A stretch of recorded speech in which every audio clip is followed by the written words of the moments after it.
Welcome to Counseling Now. I'm Herman Cummings. And I'm Grace Lopez. Today we're going to talk about a hot topic in the counseling field, emerging topic, sex addiction.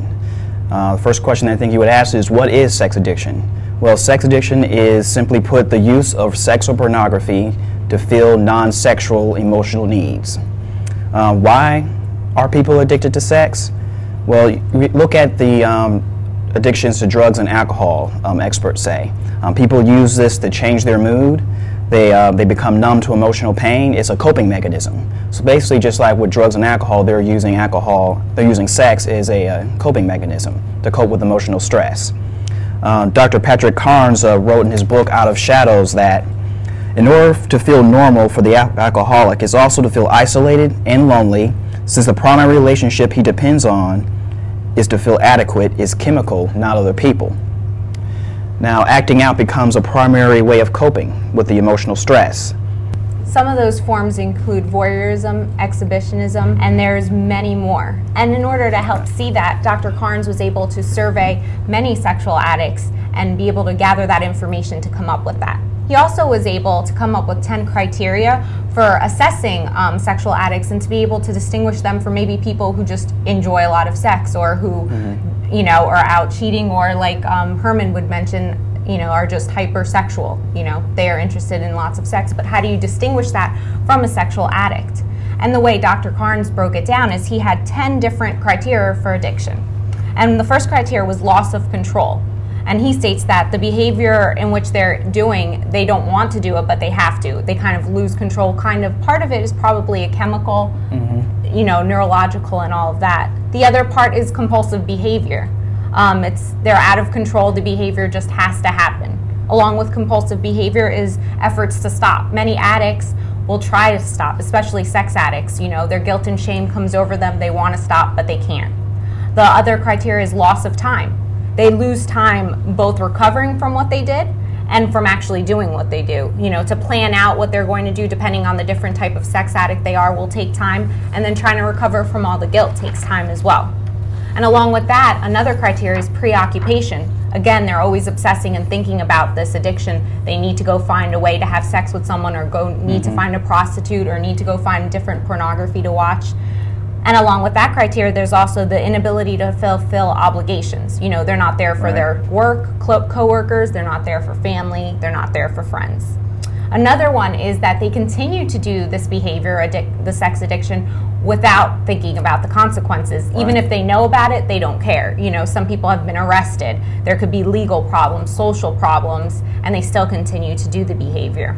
Along with that, there's escalation, and that's need to make the behavior more intense, more frequent, and risky. So it's kind of like tolerance in addiction. As it grows, they need to make it riskier. Along with that, there's losses. They lose part of their friends, they may lose their family, and they may lose their job. And along with losses is withdrawal.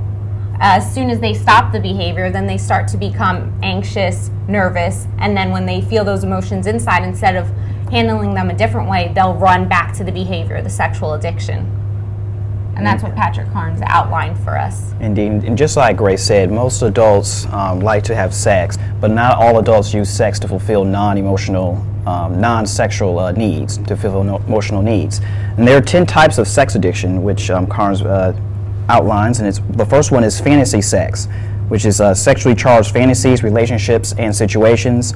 Arousal depends on the sexual possibilities of the fantasy. Then there's seductive role sex. It's the seduction of partners. Arousal is based upon conquest and diminishes rapidly after initial contact. There's voyeuristic sex. It's a visual arousal. The use of visual stimulation is an obsessive trance. Then there's exhibitionistic sex. It's attracting attention of the body or sensual parts of the body. Sexual arousal stems from reaction of whether shock or interest. There's paying for sex, which is purchasing for sexual services. Arousal is connected to the payment of sex. The money itself may actually become a trigger for arousal. Then there's trading sex, trading or bartering sex for power. Arousal is based on gaining control of others and using sex as leverage. There's also intrusive sex, which is boundary violation without discovery. Sexual arousal occurs by violating boundaries with no repercussions. There's also anonymous sex, high-risk sex with unknown partners. Arousal involves no seduction or cost, is immediate. There's also pain exchange sex, being humiliated or hurt as part of the sexual procedure, or degrading another person sexually.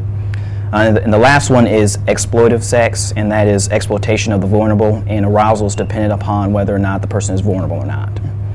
And there is a big difference between a high sex drive and sex addiction. Many clients will come in and might use this as an excuse, which makes this a controversial issue. Don't you think so, Grace? Yeah, it does make it controversial because lots of clients now, ever since the big Tiger Woods story came out, yeah, will come in saying they're a sex addict, or the wives will bring in their husbands, or vice versa, Right. saying that they're sexually addicted. Indeed. And so how would you deal with a client who comes in or how would you assess a client when they come in and say, I'm addicted to sex, or their spouse comes in and says they're addicted to sex and they want you to help them? Well, I would definitely sit down with the client and his family to get a good idea of what has been going on. And to assess that, Dr. Carnes also has a few assessments that you can give the client to take that will help distinguish the difference between a sex addict and maybe hypersex. You know, maybe he just wanted to go out and cheat on his wife for other reasons, maybe personal relationship issues. Or is it something with him, like you said, is it an emotional issue that he's using sex to cope with? Right, indeed. This is an issue that will be coming up, this present now and will be in the future. We'll love to hear some of your ideas. Feel free to contact us at counselingnow@coehpt.tv. This is Herman Cummings for Grace Lopez, signing off.